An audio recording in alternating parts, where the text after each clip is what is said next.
안녕하십니까? 저는 한국 개신교 374개 교단 영역 안에서 종교인들의 교리인 다른 예수, 다른 영, 다른 복음을 발견하고 가나안의 길을 선택하여 걸어가는 예수복음 전도자 노아박입니다. 오늘은 네이버 블로그를 운영하시는 진리수호 전도자께서 예수 성령이 허락하신 참예수 복음 글메시지를 AI 남자 성우 목소리로 변환하여 전해드리겠습니다. 지금부터 시작합니다. 기독교 이단사를 살펴보면 종교개혁 이전에 중세 로마 카톨릭 시대에는 이단에 대한 기록이 없습니다. 기독교 자체가 우상 종교이었기 때문에 사탄이 이단들을 굳이 등장시킬 필요가 없었던 것입니다.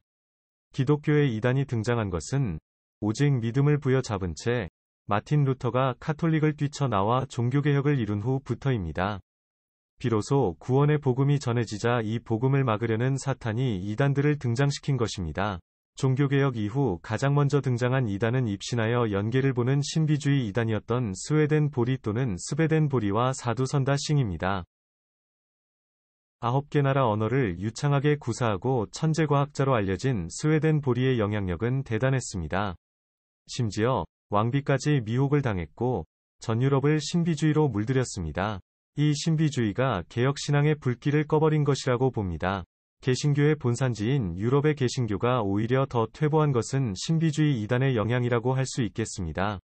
오늘날의 개신교 비율이 가장 높은 나라는 본산지인 유럽이 아니라 미국과 동양의 작은 나라 한국이며, 미국과 한국은 하나님께 큰 복을 받았습니다. 서로 다른 인종들이 몰려들어 만든 미국은 신생국임에도 세계 최고의 강국이 되었고, 또 최고의 빈민국이었던 한국도 단숨에 경제적으로 선진국 반열에 올라서는 기적을 이루었습니다.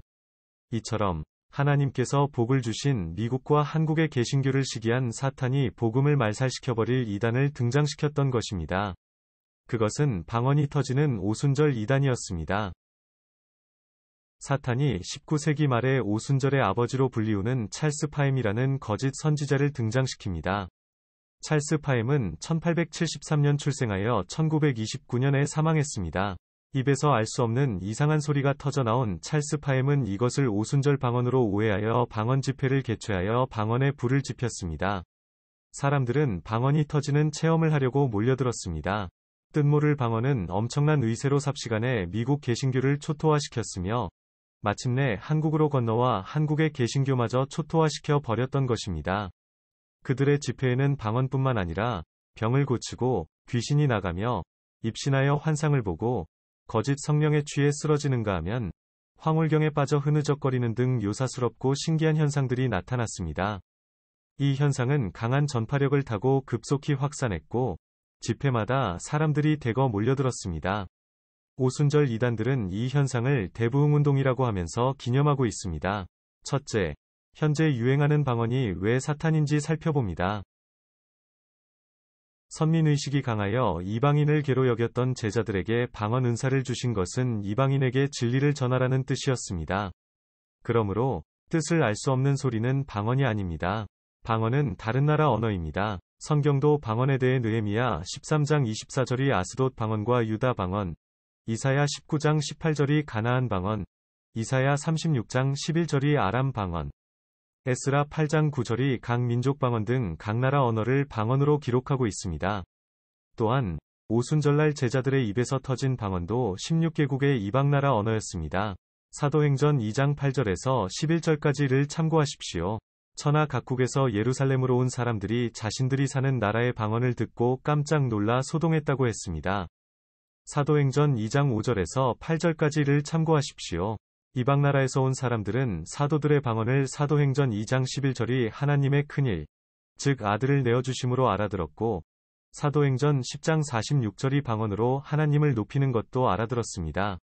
이처럼 방언은 그 나라 사람이 알아듣는 언어를 말하는 것입니다. 즉, 방언은 통역이 가능한 언어를 말합니다. 사도 바울도 사도들의 방언을 흉내내는 고린도 교인들에게 방언을 통역하라고 무려 7번이나 반복해서 강조했습니다. 고린도전서 12장 10절과 30절, 고전 14장 5절 13절 26절 27절 28절을 참고하십시오. 바울이 이렇게 통역을 강조했던 이유는 사도들이 하는 각 나라 방언의 뜻도 전혀 모르면서 고린도 교인들이 흉내를 내고 심지어 방언으로 기도도 했기 때문입니다. 이처럼 뜻 모르는 방언을 할지라도 외국어였던 것입니다. 바울은 고린도 교인들의 방언을 알아듣고 찬미, 축복, 감사라고 통역했습니다. 고린도전서 14장 15절, 16절, 17절을 참고하십시오. 여러 나라 방언을 할 줄 알았던 사도 바울은 고린도 교인들의 방언을 알아듣고 통역했던 것입니다. 고린도전서 14장 18절을 참고하십시오. 둘째, 이에 비해 현재의 방언은 국적도 없고 아무도 알아들을 수가 없습니다. 심지어 주절 때는 자신도 무슨 말인지 모릅니다. 이런 이상한 소리로 진리를 전할 수 있겠습니까? 그리고 아무런 내용도 없는 지절거리는 방언을 성령께서 주셨겠습니까? 오직 진리를 깨닫게 하시고 진리를 전하게 하시는 성령께서 진리와는 전혀 무관한 소리들을 주절되게 하셨겠느냐? 이 말씀입니다. 전혀 아닙니다. 그것은 사탄이 준 것입니다. 이방 종교에서 주술이나 연부를 반복하듯이 현재의 교회 방언도 같은 소리를 계속 반복하고 있습니다. 셋째, 이단 중 가장 위험한 이단은 방언이 터지는 이단입니다. 여타 이단들은 돌이킬 기회라도 있지만 사탄과 접신하여 방언이 터지면 돌이킬 기회조차 없습니다. 방언은 사탄과 직통으로 접신하기 때문인 것입니다. 즉, 방언이 터지는 것은 사탄에게 사로잡혔다는 표적이 됩니다. 성령이 임하시면 끝날까지 함께 하시듯이 사탄에게 한번 잡히면 끝까지 끌고 가버립니다. 그래서 방언이 위험하다고 말씀드리는 것입니다. 즉, 알 수 없는 소리를 반복하는 것은 사탄을 부르는 주문입니다. 이방 종교에서도 접신을 통한 주문하는 소리가 터집니다. 따라서 이런 소리가 터진다는 것은 사탄의 포로가 되었다는 증표로 아시면 됩니다.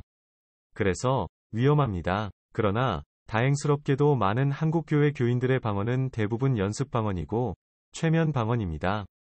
즉, 사탄으로부터 받은 것이 아니라 열심히 연습하다가 받은 방언인 것이기 때문에 언제든지 멈추면 됩니다. 넷째, 사탄 방언과 연습 방언을 분별해 보겠습니다. 사탄이 접신하여 방언이 터지면 턱이 흉측하게 뒤틀리며 혀가 꼬이고 침을 질질 흘리면서 터져나옵니다. 나의 의지로 멈추거나 제어할 수 없어 며칠씩 계속합니다. 방언의 원조인 찰스 파임에게 첫 번째로 안수받고 방언이 터진 아그네스 오즈만이라는 여성도 3일간이나 멈출 수 없었고, 한국의 기쁨의 교회 이종선 목사라는 분도 방언을 며칠간이나 멈출 수 없었다고 간증한 바 있습니다.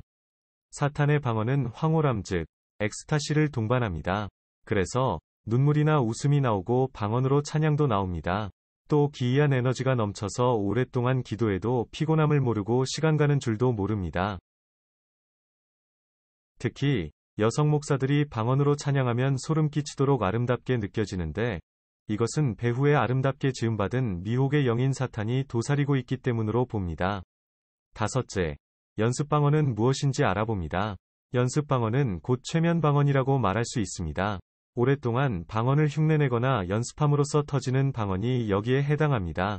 연습방언은 파주 순영음교회 오영리 기도원에서부터 시작하여 전국적으로 퍼졌습니다. 목을 뒤로 꺾고 할렐루야를 계속 외치면서 빠른 속도로 외치다 보면 혀가 꼬부라져 랄랄랄라가 자동으로 나옵니다. 랄랄라를 반복하여 계속 외치다 보면 자신도 모르게 저절로 혀가 꼬부러지는 소리가 나오게 되는데, 이걸 더욱 발전시키면 어느 순간 자신이 흠모하던 외국어와 비슷한 멋진 소리가 터지기도 합니다. 하지만 이것은 사탄이 준 것이 아니라 스스로에게 건 최면 때문에 툭 터져나온 것이라고 할 수 있습니다.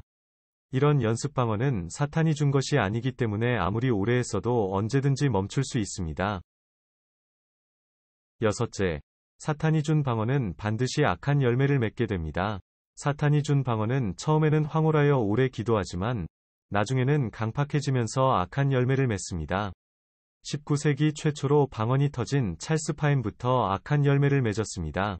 1907년 찰스 파임은 텍사스주 샌안토니오의 한 호텔에서 동성연애 혐의로 체포되었다가 나흘 뒤에 석방되었습니다. 이에 대하여 당시의 신문은 성령께서 과연 찰스 파임을 통해 전 세계적인 부흥운동을 일으키셨는지 의심스럽다고 썼습니다. 찰스 파임은 방언을 받은 지 수년 만에 동성애자가 된 것입니다. 또 일리노이의 부흥 집회에서는 류머티즘 귀신을 내쫓는다면서 장애 여성을 때려 숨지게 한 사건이 발생했습니다. 그 일로 인해 열린 재판은 살인 재판으로 전국에 알려졌고, 신문사들은 살해자들의 신원을 찰스 파임 종파의 일원들이라고 보도했습니다. 그 후 찰스 파임의 삶은 급속히 망가졌습니다. 우리나라에서도 방언이 터진 아들이 어머니를 죽인 일이 있었습니다. 일곱째, 왜 수많은 신도들이 방언에 미혹되었는지 살펴보겠습니다. 일곱째의 1. 오순절 이단들이 방언은 성령을 받은 증표라고 가르쳤기 때문입니다. 즉, 방언을 못하면 성령이 없는 자로 가르친 것입니다. 그래서 전국의 기도원들은 방언을 받으려는 신도들로 넘쳐났습니다. 방언 받기 위해 3일, 5일, 7일, 심지어 21일 금식까지 하면서 필사적으로 노력한 나머지 기필코 방언을 받고 맙니다. 그러나 은사는 노력한다고 받는 것이 아닙니다.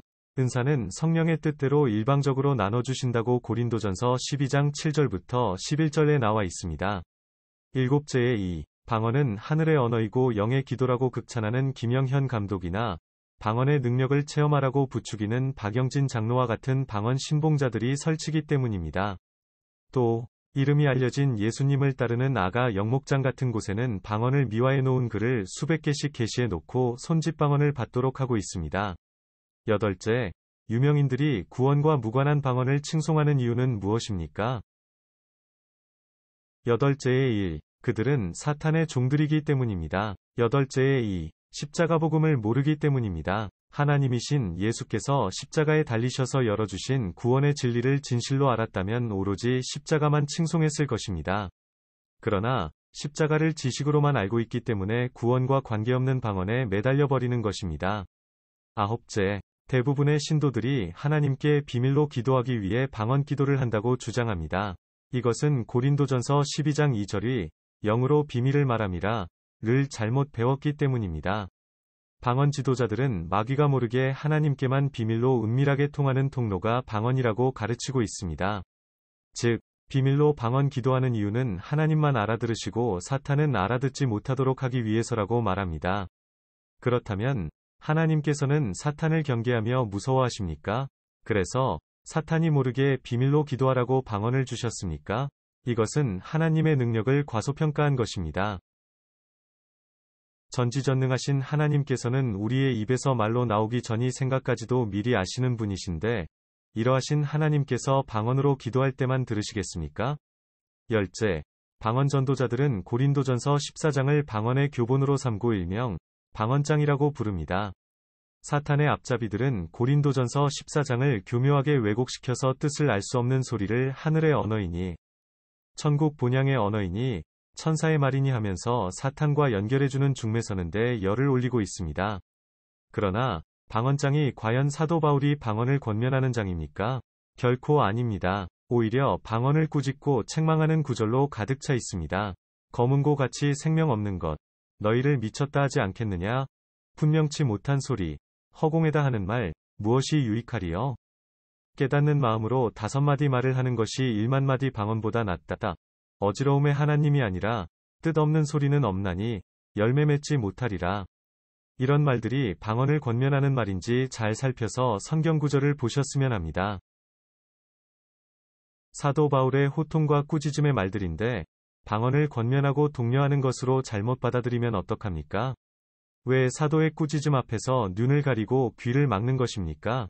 방언 신봉자들의 주장처럼 정말 방언이 중요하다면 예수께서도 제자들에게 반드시 방언을 구하라고 하셨을 것입니다. 그러나 단 한 번도 방언을 구하라고 하신 일이 없으십니다. 결론을 맺습니다. 뜻없는 소리는 결코 방언이 아닙니다. 사탄이 쳐놓은 그물일 뿐입니다. 우리는 방언이 아니라 그의 나라와 그의 임한을 구하고 찾고 두드려야 합니다. 즉, 십자가 복음을 믿어서 얻는 임한이 하나님 나라에 들어갈 수 있는 하나님의 의가 되기 때문입니다. 여기까지입니다. 한국 개신교 및 기독교 종교단체를 떠나기로 작정한 가나안 예비 성도 여러분과 이미 가나안 성도가 되신 분들을 위한 링크 하나를 하단에 걸어두었으니 로그인 없이 바른 복음 메시지를 찾아 들으시기 바랍니다. 청각장애 후 여러분께는 한글 텍스트가 많은 도움이 되실 것입니다. 이상으로 비영리, 비인기 그리스도인 유튜버 노아박 전도자 메시지를 마치겠습니다. 다음 시간에 또 뵙겠습니다. 끝까지 청취해주셔서 감사합니다.